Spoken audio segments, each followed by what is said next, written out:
اپنا احتجاج کریں گے، دھرنا بھی دیں گے، تاکہ حکومت کو یہ بات پتہ چل جائے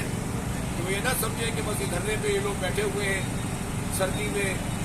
بارش میں، پریشانی میں،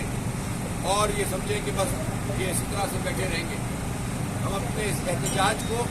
شارع فیصل میں بھی لے کر جا رہے ہیں اور کراچی کے اہم ترین شاہراہ پر دھرنوں کا سلسلہ شروع ہوگا۔ ہماری مائیں بہنیں بھی دھرنے دیں گی انشاءاللہ، کہ ہم دوسری جماعتوں کی طرح اس کو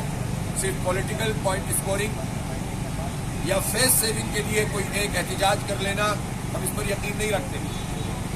ہم اس شہر کا مسئلہ سمجھتے ہیں، اس کو، یہ میگا سٹی ہے، یہ پورے ملک کی معیشت چلاتا ہے، یہ شہر،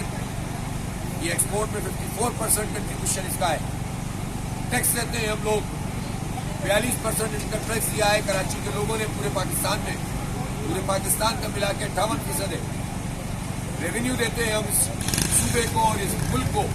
ہمارا یہ حق ہے کہ ہمارے اداروں کو آزاد ہونا چاہیے، اختیار دیا ہوا ہے اس کے مطابق ہونا چاہیے، اس لیے کہ ہمارا حق ہے، ہمیں خیرات نہیں چاہیے۔ وفاقی حکومت کا بھی جو طرز عمل ہے کراچی کے ساتھ، وہ بھی بہت افسوسناک ہے۔ A4 منصوبہ انہوں نے کہا ہم چلائیں گے، اور خود لے کر 650 ملین گیلن پر ڈے پانی کو، یہ منصوبے کو انہوں نے 260 ملین گیلن پر ڈے کر دیا تھی، اور اس نے سینکشن ہی نہیں کی پانی کی، جو 1% پانی کا کوٹا اضافہ کرنا تھا کراچی کے لیے۔ یہ اس شہر کے ساتھ وفاقی حکومت کا یہ رویہ ہے۔ اس شہر کی صنعتوں پر پورے ملک کی معیشت چل رہی ہے اور صنعتوں میں بھی پڑ رہا ہے، لیکن اب حیران ہے کہ الیکٹرک کو بغیر کسی ایگریمنٹ کے گیس کی فراہمی جاری ہے۔